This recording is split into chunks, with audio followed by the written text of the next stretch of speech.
Hi, today is February 11th, 2023, and here are my poems for the day. The first one is poem number 248 for the year, Longhand. Today I thought that maybe I would write my poems by hand. I would find a sheet of paper and get out a pen and start writing. I would begin with poem number 248 and maybe call it something like, "It doesn't look good on paper," because it wouldn't, because I have terrible handwriting. I can't remember the last time I wrote out a poem by hand, and I really don't feel like doing that today. But I bet if I were to write a day's worth of poems using a pen and paper, the poems would be more precise and less slapdash, because longhand takes longer. But I don't want to do it today, because longhand takes longer. Maybe one day I will want to take longer. Maybe one day I will want to linger with a pen between my thumb and two fingers. Maybe one day I will want to write some poems in longhand again. And if I do, I just hope I will be able to read them, because that has been an issue in the past. Poem number 249, The Shining. It shone the way a sharp red ray of sunlight would shine off of somebody's ass if the sun was a red sun, and if that somebody had an ass made of aluminum. Poem number 250, Hubris. Who do I think I am, naming one of my crappy little poems after a Kubrick film? On the other hand, why not write a crappy little poem after a Kubrick film? And while I'm at it, why not write a crappy little song after a Kubrick film? You think I can't? Fuck all of you all. You think I can't? I will write the song and I will sing it in your face, and then I will drop the motherfucking mic. Metaphorically, since I'll use my phone to record the song, and I'm not going to drop my phone. I will do that right now. Here we go. A crappy little song named after a Kubrick film. In 5, 4, 3, 2, 1. And this next one is poem number 251, Eyes Wide Shut, and it is, in fact, a poem. A song. Feeling like a nut with my eyes wide shut, watching crazy colors on the inside of my lids, sitting in a hut with my eyes wide shut, hoping sleep is not disrupted by arachnids. Stuck here in this rut with my eyes wide shut, drawing to an inside straight, waiting for the deal. Feeling like a slut with my eyes wide shut, wondering who might come along and cop a feel.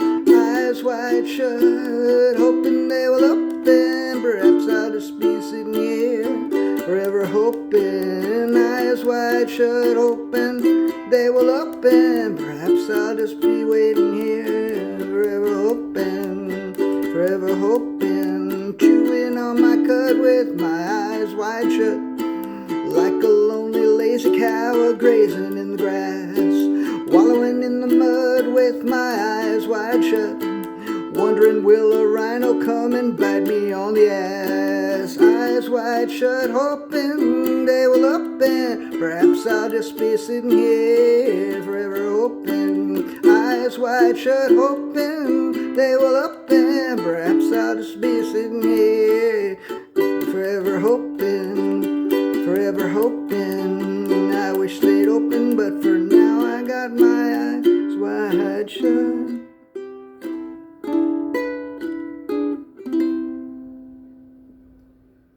Messed that up a little bit, but let's stick with it. Poem number 252, 252. The number 252 reminds me of a George Carlin routine that is included in the album entitled An Evening with Wally Londo featuring Bill's Lazo. You drive up to a window of a Jack-in-the-Box and you put it in order. Then you drive up to the pickup window and they hand you a bag and say 252, and you pay and you leave. Then you drive to another Jack-in-the-Box, give the same order, but then when you pull up to the window, you hand them the bag and say 252. This was funny to me when I was 14, but it was something I could never try since there were no Jack-in-the-Boxes near me and I didn't have a car. I didn't think it would work with a fast food place that you walk into, which were the only kinds of fast food places that were around me. For that matter, they were the only kinds of fast food places that were around George Carlin when he grew up in Morningside Heights. Moving to a new place means all new kinds of options open for you.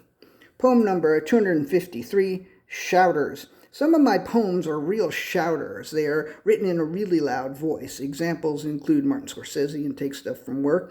And there are also partial shouters that have a shouted part and a more quiet part, such as Socks and The Miracle of Childbirth, and a not very well-known one called Crisis.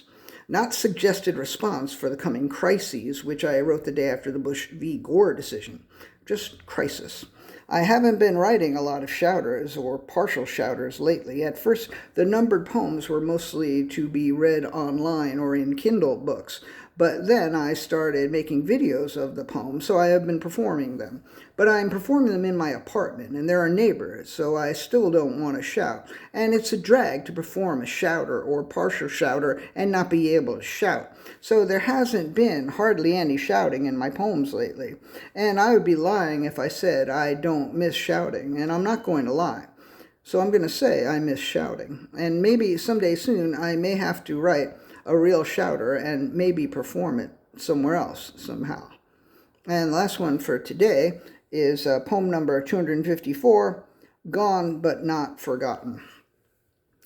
I don't think I've ever recorded Crisis, and I don't know if I even still have a copy of the text of it, which is a shame because I wouldn't mind reading it to you right now. The first lines are something like, Jesus fucking Christ, I'm pissing blood.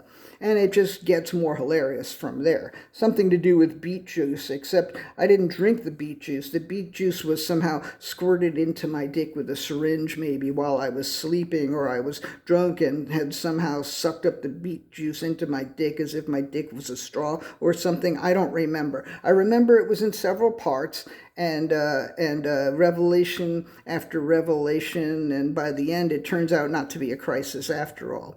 But I don't really remember it, so I'm kind of bummed. Crisis is not the kind of poem you can write more than once, or at least I can't. I'm sad to think it may be gone, but if it is gone, but not forgotten. All right, that's it. And as I'm writing that, maybe tomorrow I will try to write Crisis. I'll just try it, Crisis, do-over Crisis. I don't know what I'll call it. Anyway, maybe that'll happen tomorrow. Thank you. And thank you. I really appreciate it.